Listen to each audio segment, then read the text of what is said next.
What podcast structure should you be using in your episodes? I get that question all the time. So on this episode of Podcastification, I'm going to illustrate why there's not one set answer to the question by taking a walk down Main Street.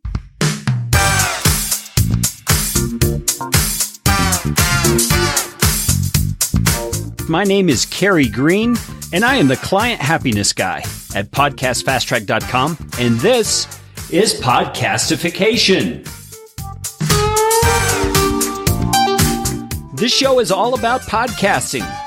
How to do it, how not to do it, best practices, interesting news items that have to do with the realm of podcasting, and who knows what else.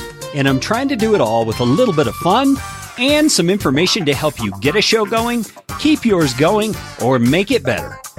And if you like what's going on here on the show, I would appreciate it, so appreciate it, if you could leave a rating or review on iTunes. You can find out how to do that at podcastfasttrack.com/review.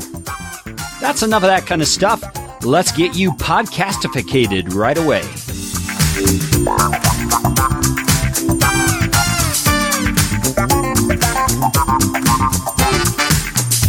Hey there, my name is Kerry Green. I am the founder and client happiness guy here at Podcast Fast Track, and I welcome you to another episode of Podcastification. And like I said in the intro, this episode is based on questions I get all of the time about things like podcast structure, episode structure. What design should I put underneath my podcast to make it the very best it can be?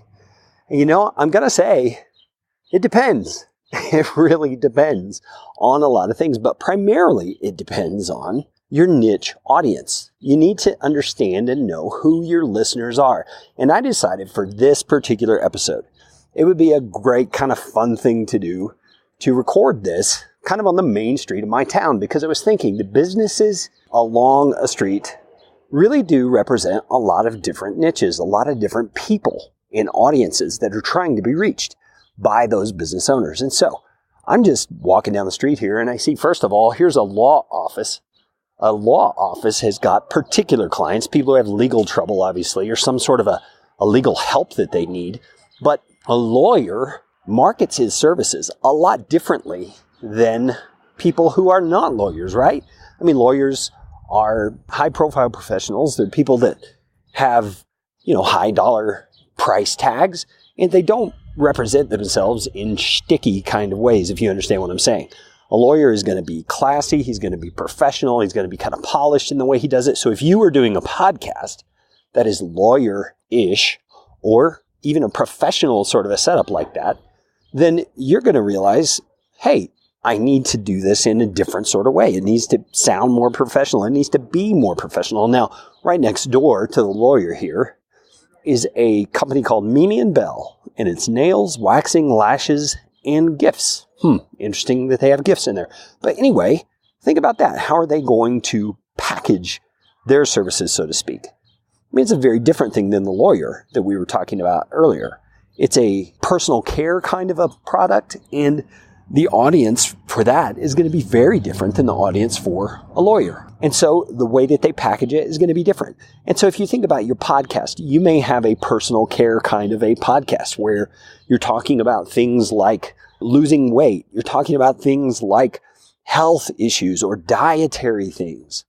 You need to think through who are your exact listeners and what are the things they're looking for, and how should I reflect those needs and those kinds of things in my podcast. You see, and the structure is something you could do for that, because I would venture to say an audience that's listening to a show about some sort of personal care topic is going to be a lot more relaxed than a lawyer podcast, right? And so you can get away with more sticky kind of things, more fun things, more things that are actually relaxed. Now, right down the street from Mimi & Bell is a yoga school and a massage place. Now, those are kind of like Mimi & Bell. They're kind of a personal care kind of a thing. But to me, a yoga school is a little bit different. A yoga school is probably not going to be all slapstick, and it's not going to be all, kind of, lighthearted and fun. The advertising I've seen for yoga places is really kind of serious. They talk about spiritual sort of things. They're really into this, mystical kind of an approach to things. And so how is that going to be reflected in the nature of a podcast episode? If you're doing a podcast that's about yoga stuff, well, it's definitely going to have a different tone than The Lawyer. That's for sure. And it probably would have a different tone than, say, a comedy podcast. You see, this kind of stuff is stuff that really depends on your audience, doesn't it? You're not going to appeal to people who are looking for something yoga-centered in the same way you would if you were trying to appeal to someone who's looking for something along the legal side of things. You get my point. There is no right or wrong answer as to podcast structure.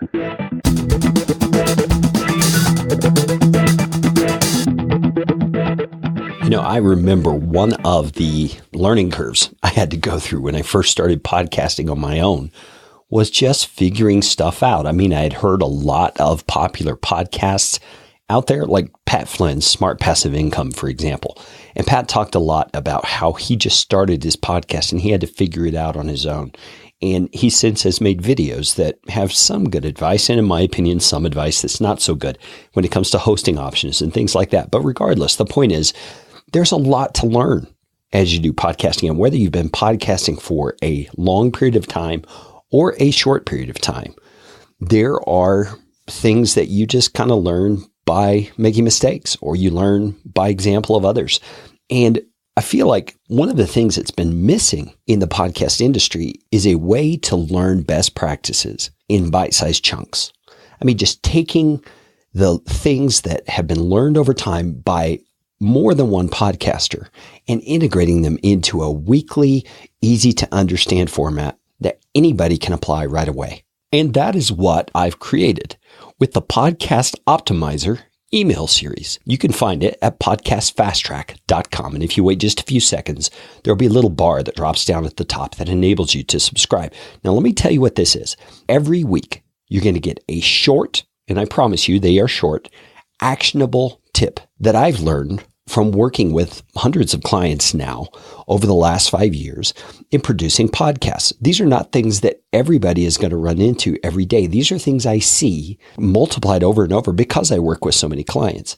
These are best practices that you may have some of them down, but I guarantee you within 4 or 5 emails, you're going to start seeing things that you haven't thought about, things you haven't experienced yet, simply because you haven't been doing it long enough. And so when you take the experience of hundreds of podcasters and you compound it together, you're going to get some great lessons. And it's absolutely free. You can go to podcastfasttrack.com. Wait just a little bit, and that little drop down is going to appear. Or if you're impatient, you could scroll to the very bottom, and there's a place you can opt in to the Podcast Optimizer email series.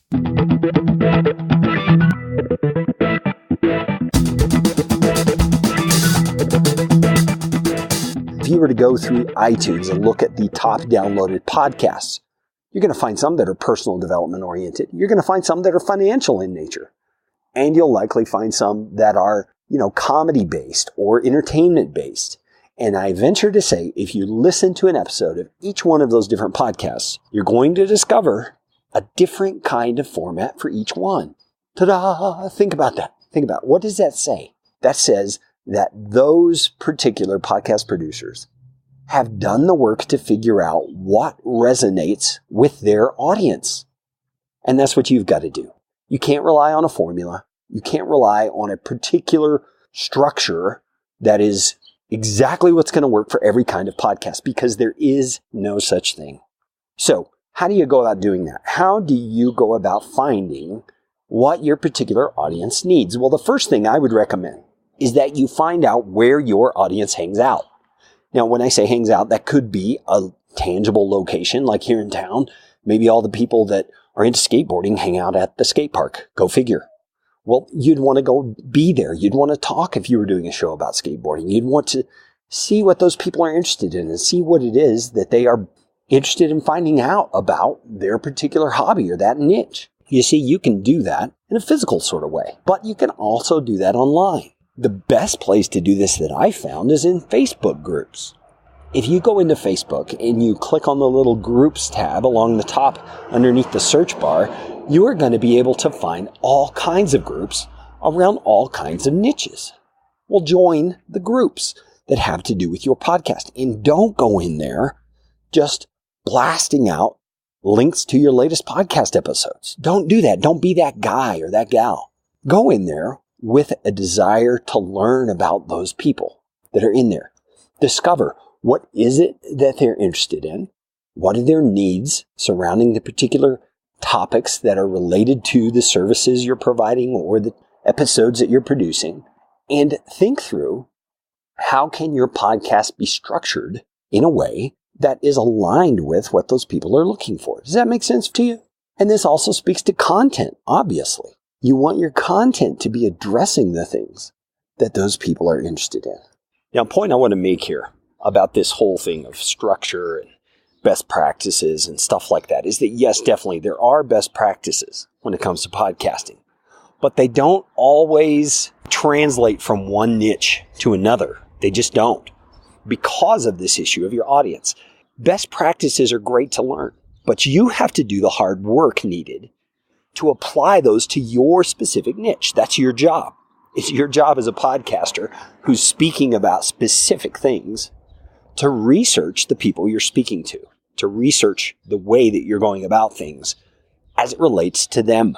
That's your job. It's hard work. This whole idea of you can build it and they will come just does not work with podcasting, because you've got to be targeting the exact people who are interested in the things you're saying. You've got to be appealing to them and saying things to them in a way that resonates with them.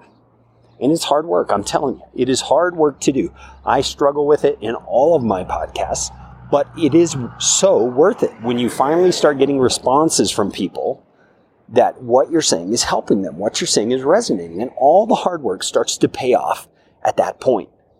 So don't give up. Don't get lazy either. Work hard at this thing. If your podcast means a lot to you and helping people with the things you talk about really matters, then I would encourage you, grit your teeth, dig in, commit yourself to the hard work it is to discover the things that you need to discover in order to be effective with your podcast, and go for it. Well, it's a beautiful day here in Colorado, just walking down Main Street and thinking about podcasting, obviously. And I'm walking here next to a crepe and coffee shop. They have paninis, gelato, yummy stuff. One of my daughters works there. I think I'm going to go in and get some coffee. But I'd love to hear your thoughts about this. I'd love to hear what you've discovered about this thing called podcast structure.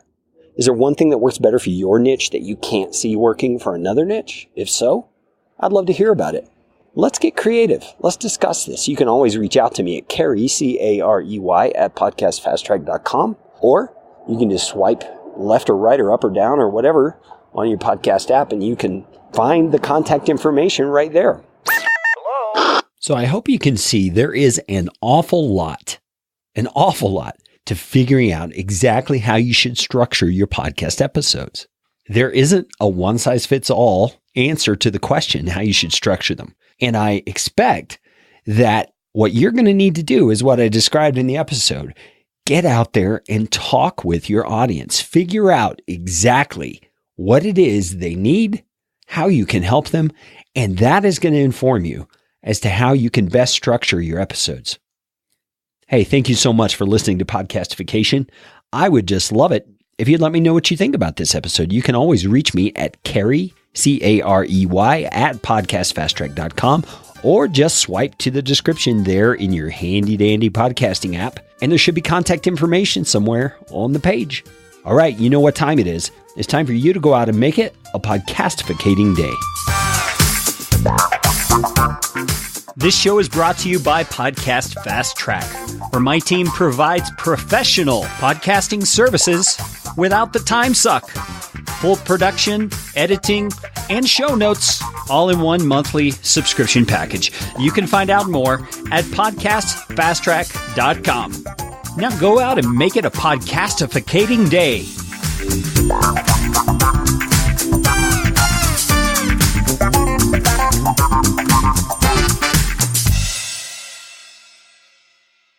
Audio editing and show notes by podcastfasttrack.com. Get 15% off your first month by mentioning this show.